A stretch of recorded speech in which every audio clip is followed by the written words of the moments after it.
আমি 40 বছর এই ব্যবসা, আমি রিটায়ার করেছিলাম।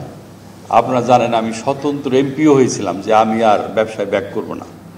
কিন্তু অবস্থা এমন, আমার যা বাড়ি ঘর আছে এই সব বিক্রি হলেও আমার 1 মাসের বেতন হয় না। তো সেই জন্যে সব কিছু বাদ দিয়া, কারণ আমার 75,000 কর্মকর্তা কর্মচারী, আর তার সাথে কত লোক জড়িত আপনি চিন্তা করেন। আমার এলাকায় ভোটার হলো 4 লক্ষ, তাই আর 75,000 লোক কর্মকর্তা কর্মচারী, তার কোনটা ইম্পর্টেন্ট? 1 মাসের বেতন কিন্তু আমি গত মাসের বেতন দিচ্ছি, খুব কষ্ট হয়েছে আমার। কারণ তৎকালীন সরকারের সময় হরতাল, উনি ছুটি দিলেন, সরকারের ছুটি দিলেন, কারফিউ দিলেন, আমরা কাজ করতে পারিনি। আমাদের সরকার পরিবর্তন হওয়ার সময় আবার সরকারি ছুটি, কারফিউ, কাজ করতে পারিনি। বিশ্বমানের থার্মিক্স রড, সালাম স্টিল থার্মিক্স, দেশের একমাত্র থার্মিক্স রড। তারপরে শুরু হলো আন্দোলন, শ্রমিক আন্দোলন। কি জন্যে? প্রথম নাসা গার্মেন্টস থেকে শুরু হলো, নাসা গার্মেন্টস বের করলো পাশের গার্মেন্টসকে, পাশের গার্মেন্টস থেকে বের করে এসে দরজা ভাঙা শুরু করলো। গেট ভেঙে একটা, আমাদের তো 2টা গেট, প্রথম গেট ভেঙে ফেললো। কি চাই? চাকরি চাই। কি চাই? কেন চাকরি চাই? বলছে আমাদের বেকার, তো বেকার সংঘ, এরকম একটা সংঘ বেরোলো, বেকার সমিতি, তাদের চাকরি দিতে হবে।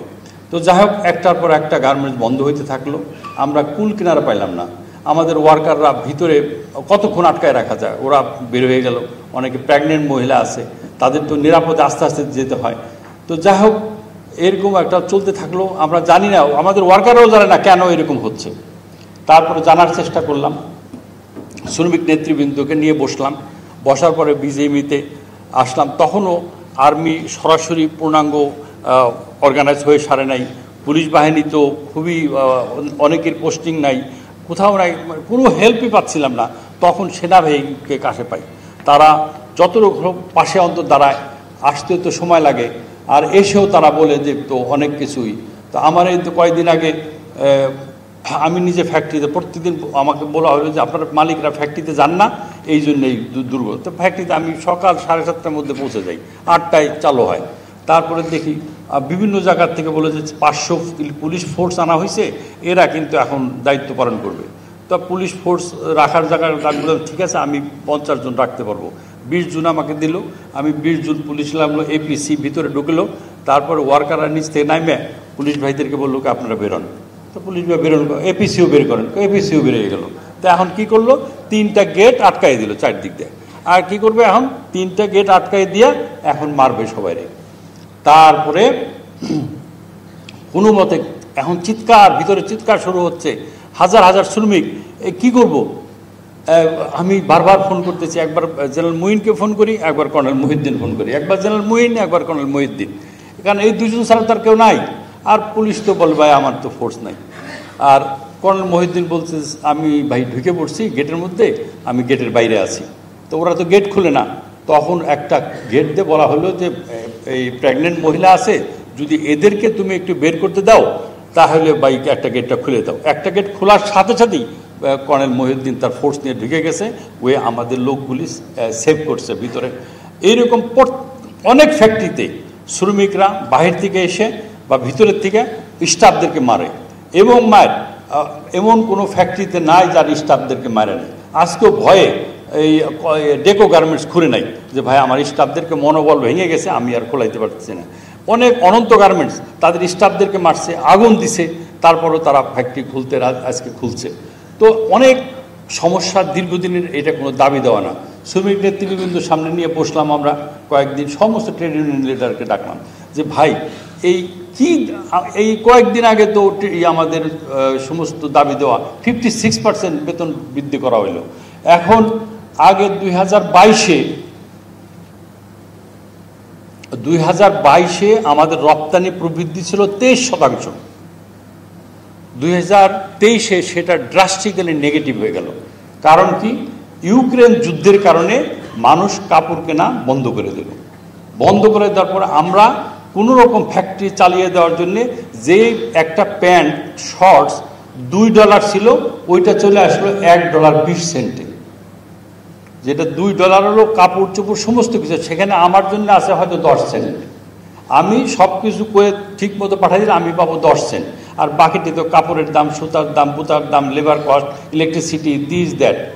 এর মধ্যে কি করলো, আমাদের তো গ্যাস থাকে না, বিদ্যুৎ থাকে না। সরকার বলল যদি নিরবিচ্ছিন্ন গ্যাস পেতে চান, নিরবিচ্ছিন্ন বিদ্যুতে চান, তাহলে এটা ডাবল করতে হবে। বিকিএমের প্রেসিডেন্ট সাহেব এখানে আছেন, সব নেতৃবৃন্দ এখানে আছেন, সবাই আমরা মেনে নিলাম, ঠিক আছে আপনি যা চান তাই দেন, কিন্তু নিরবিচ্ছিন্ন বিদ্যুৎ দেন, নিরবিচ্ছিন্ন গ্যাস দেন। ইনশাল্লাহ আজও নিরবিচ্ছিন্ন কি জিনিস আমরা বুঝতে পারিনি। ডিজেলে এখনো 4 থেকে 5 ঘন্টা আমাদের চালাইতে হয়, তা ডিজেলের কষ্ট করে তো আমার 10 সেন্টে নাই। আমি যে 10 সেন্ট পাই, এটা ডিজেলের কষ্ট হয় না। আমি একটা কাস্টমারের অর্ডার করি, নাম বলতে পারি, সে যে অর্ডারের দাম দেয় তাতে আমার কষ্ট উঠে না 4 থেকে 5% আমার নেগেটিভ। কেন অর্ডার নেই? কারণ আমার তো ফ্লোর তাহলে পুরোটাই খালি যায়।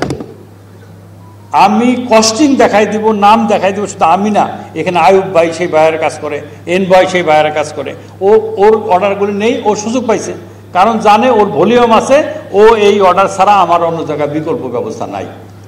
এমন এই অবস্থার মধ্যে হঠাৎ এই ব্যবস্থা শুরু হয়ে গেল, এই ভাঙচুর শুরু হয়ে গেল, অগ্নিসংযোগ শুরু হয়ে গেল, মালিকরা পালায় বেড়ায়, স্টাফদের মাত্রা শুরু হয়ে গেল।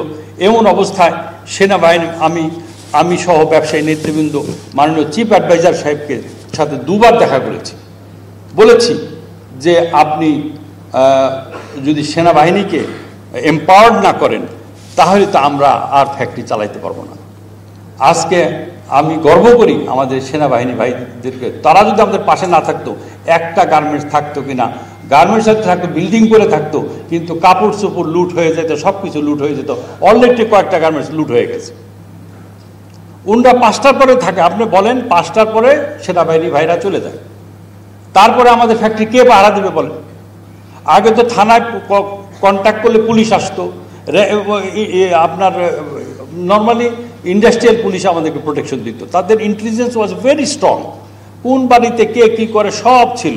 এখন তো ওনাদের তো কোনো নাই, ওনাদের পাই না। সন্ধ্যার পরে এখন কি করি আমরা, সুপারভাইজার, লাইন চিফ, ওদেরকে দিয়ে চারদিকে গেট পাহারা দিই, কারণ সন্ধ্যার পরে গেট ভাঙিয়ে যদি সব কিছু নিয়ে চলে যায় তাহলে আমার কি উপায় কি হবে বলেন? আর টেলিফোন করলেই তো অ্যাকচুয়ালি সেনাবাহিনী আমার জন্য তৈরি থাকে না, আর কয়টা ফ্যাক্টরিতে সে যাবে বলেন? ঠিক এমনই অবস্থার মধ্যে কিন্তু আজকের এই মিটিং অত্যন্ত গুরুত্বপূর্ণ বলে আমি মনে করি। কি বলেন ভাই সাহেবরা?